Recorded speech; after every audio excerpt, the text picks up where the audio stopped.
حضور صلی اللہ علیہ وسلم فرماتے ہیں، مجھے اپنی امت پر فقر اور فاقے کا ڈر نہیں، مجھے اپنی امت پر دنیا کی فراوانی کا ڈر ہے۔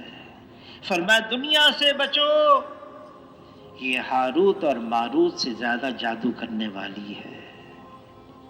دنیا اس کا گھر ہے جس کا آخرت میں کوئی گھر نہیں، دنیا اس کا مال ہے جس کا آخرت میں کوئی مال نہیں۔ دنیا کے لیے وہ جمع کرے جس میں ذرا بھی عقل نہیں۔ یہ دنیا کی محبت، یہ ہر خطا کی جڑ ہے۔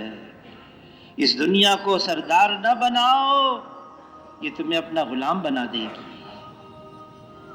حضور صلی اللہ علیہ وسلم خبر دے رہے ہیں، ایک ایسا وقت آنے والا ہے میری امت پر کہ جیسے بھوکے کھانے پہ ٹوٹ پڑتے ہیں، غیر میری امت پہ ٹوٹ پڑیں گے۔ عرض کیا اے اللہ کے رسول، کیا مسلمان اس وقت تعداد میں بہت تھوڑے رہ جائیں گے؟ فرمایا نہیں، تعداد میں ہوں گے بہت زیادہ، لیکن ان کی حیثیت سمندر کے جھاگ کی طرح ہو جائے گی۔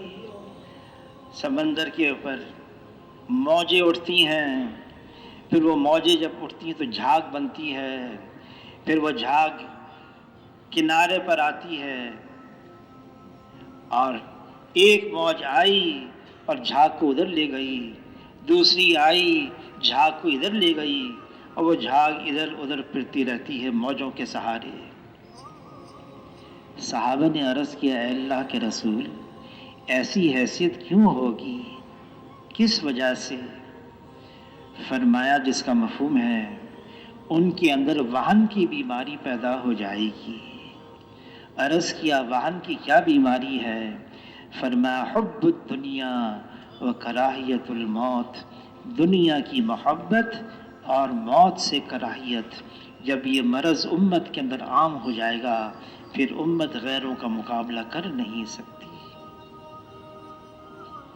یہ دنیا کی محبت آتی کیوں ہے؟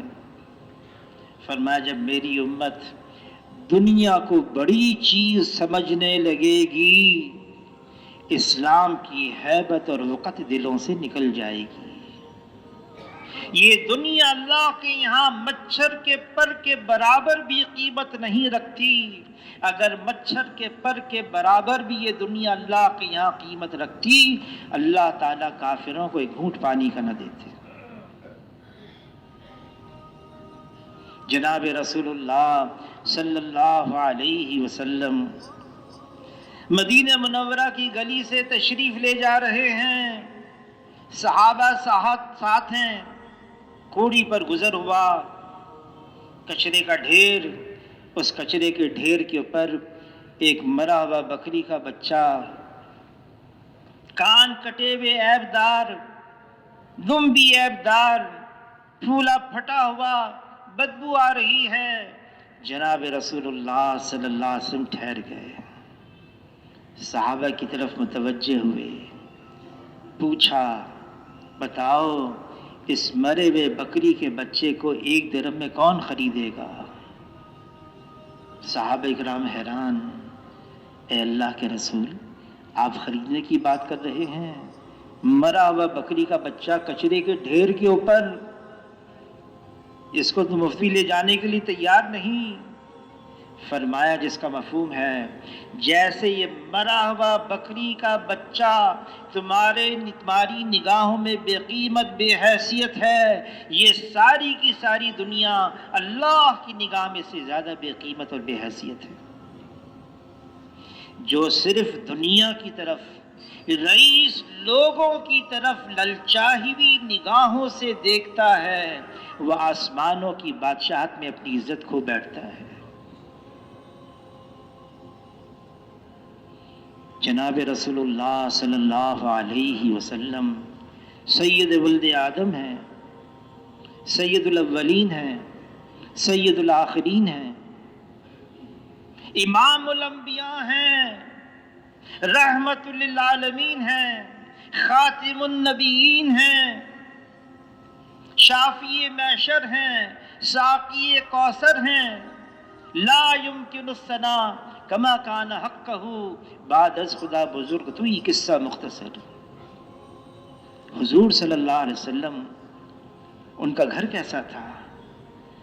عائشہ رضی اللہ تعالیٰ عنہ فرماتی ہیں 8 سال جس مبارک حجرے میں میں حضور صلی اللہ علیہ وسلم کے ساتھ رہی ہوں، وہ مبارک حجرہ جنت کا ٹکڑا 8 سال میں رہی، کیسا تھا؟ فرماتی ہیں اگر کھڑے ہو جاتے قریب تھا کہ چھت ہمارے سروں کو لگ جاتی۔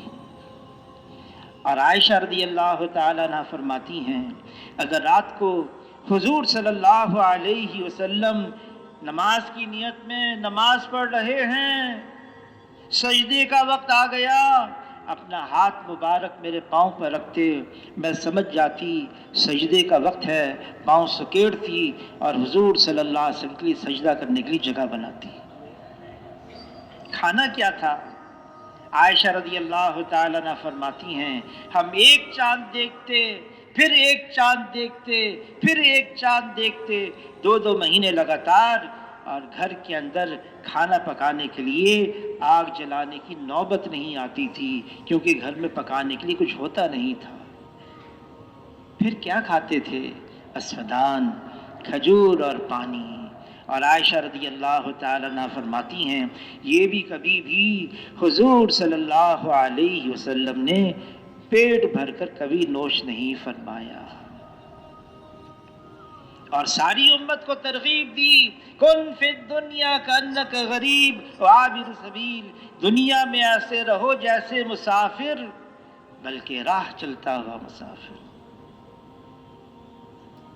حضور صلی اللہ علیہ وسلم زمین کے خزانوں کی چابیاں قدموں میں تھیں، قبول نہیں کیا، آخرت کو ترجیح دی۔ جبرائیل علیہ السلام تشریف لائے، عرض کیا اے اللہ کے رسول آپ چاہیں آپ کو ملک النبیہ بنا دیا جائے، نبوت کے ساتھ بادشاہت دی جائے، یا آپ چاہیں آپ کو عبد النبیہ بنا دیا جائے، نبوت کے ساتھ بندگی، دونوں میں اختیار ہے۔ جناب رسول اللہ صلی اللہ علیہ وسلم جبرائیل علیہ السلام کی طرف دیکھ رہے ہیں، مشیر ہیں، جبرائیل علیہ السلام اشارہ کیا نیچے کا، حضور صلی اللہ علیہ وسلم نے عبد النبیہ کو پسند کر لیا۔ جبرائیل علیہ السلام تشریف لائے، عرض کیا اے اللہ کے رسول آپ چاہیں آپ کے لیے مکے کے پہاڑ کو سونے کا بنا دیا جائے، جہاں آپ چلیں یہ سونے کا پہاڑ آپ کے ساتھ چلے۔ کیا فرمایا؟ ایک دن مجھے کھانے کو اتنا مل جائے، میری کمر سیدھی ہو جائے، اس پر اللہ کا شکر ادا کروں، اور ایک دن میرا فاقے سے گزرے، اس پر میں صبر کروں۔ دعا مانگی اے اللہ مجھے زندہ رکھ مسکینوں کے ساتھ، میری موت ہو تو مسکینوں کے ساتھ، محشر میں حشر ہو تو مسکینوں کے ساتھ۔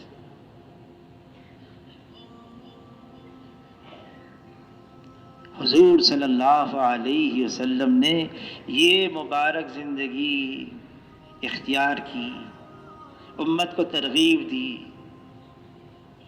اور پھر فرمایا کہ محنت کرو، کس کے لیے؟ آخرت کے لیے۔ دوسری نشانی کیا فرمائی؟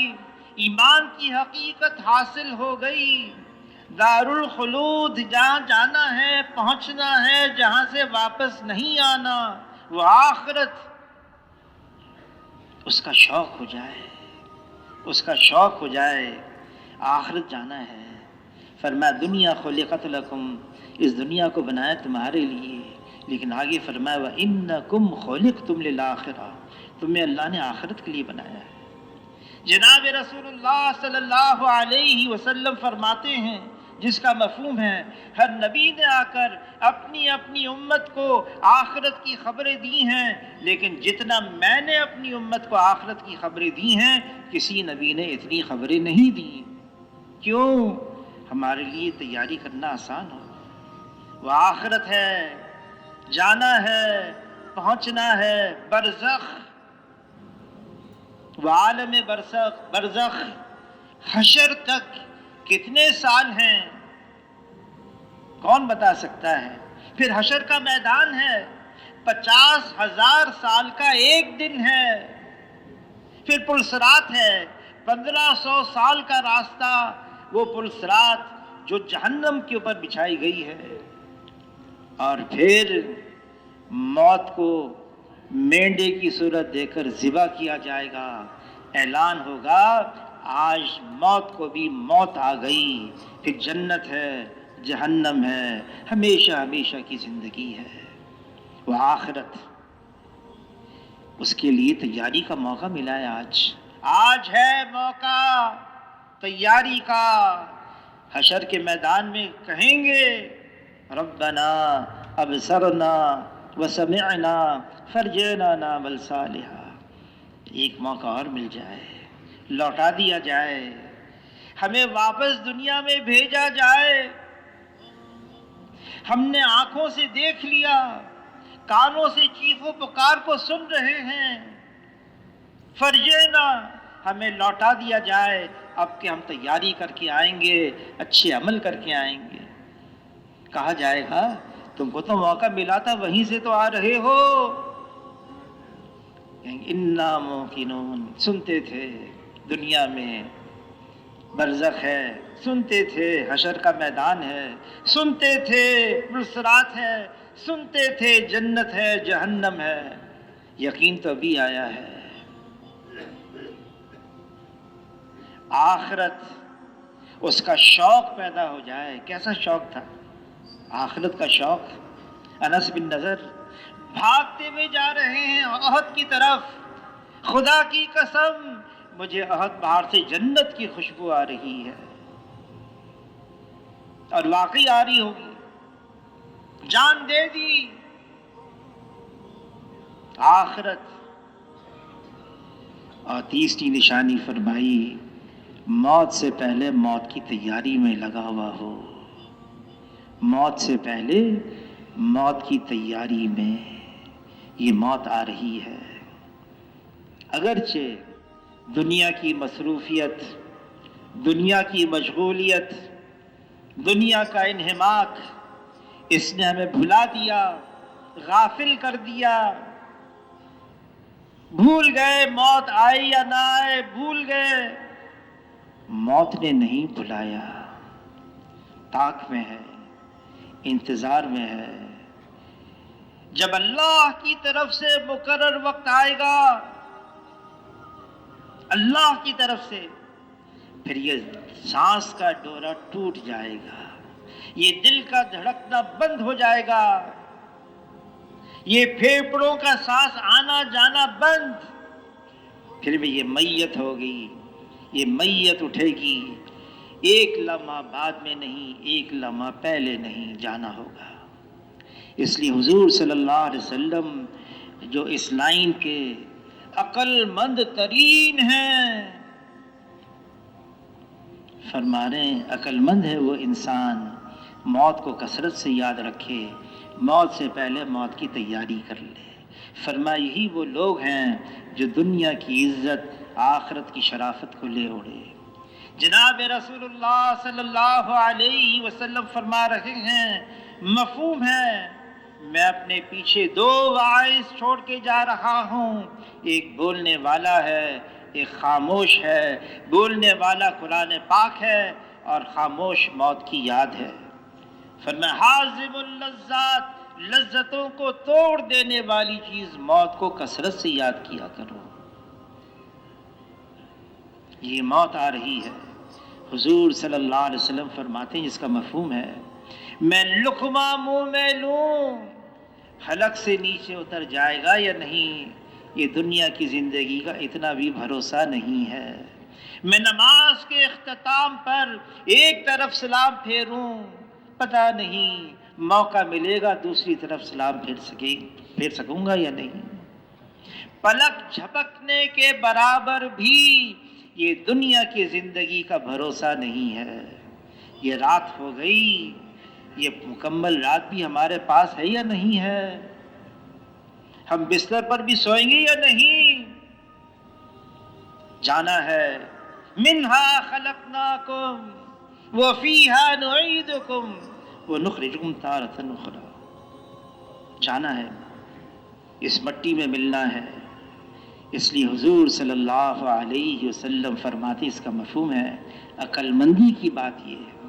2/3 رات گزر جاتی، مسجد نبوی میں آتے، مجمع ہوتا صحابہ کا، اعلان فرماتے، لوگو اللہ کو یاد کرو، لوگو اللہ کو یاد کرو، قیامت کا زلزلہ اور سور پھونکنے کا وقت آ رہا ہے اور موت اپنی ساری سختی سمیت آ رہی ہے. موت اپنی ساری سختی سمیت آ رہی ہے. موت کی سختی آج ہمیں اندازہ نہیں ہے. کعب رضی اللہ تعالیٰ عنہ فرماتے ہیں موت کی سختی ایسی ہے کہ جیسے ایک باریک کپڑے کو خاردار جھاڑی پر زور سے مارا جائے پھر زور سے کھینچا جائے، جیسے وہ تار تار ہو جاتا ہے. حضور صلی اللہ علیہ وسلم فرماتے اس کا مفہوم ہے موت کی سختی جو تمہیں معلوم ہے نا، اگر جانوروں کو پتہ چل جاتا تمہیں کوئی فربہ جانور نہ ملتا ذبح کرنے کے لیے. یہ موت کی سختی ہے. عائشہ رضی اللہ تعالیٰ عنہ فرماتی ہیں حضور صلی اللہ علیہ وسلم پردہ فرما رہے ہیں، پانی کا پیالہ پاس ہے، حضور صلی اللہ علیہ وسلم اپنا ہاتھ مبارک اس پانی کے پیالے میں رکھتے ہیں، چہرے پر ملتے ہیں اور فرماتے ہیں اے اللہ موت کی سختی آسان فرما دے. ہم کس کھیت کی مولی ہیں، کس باغ کی مولی ہیں؟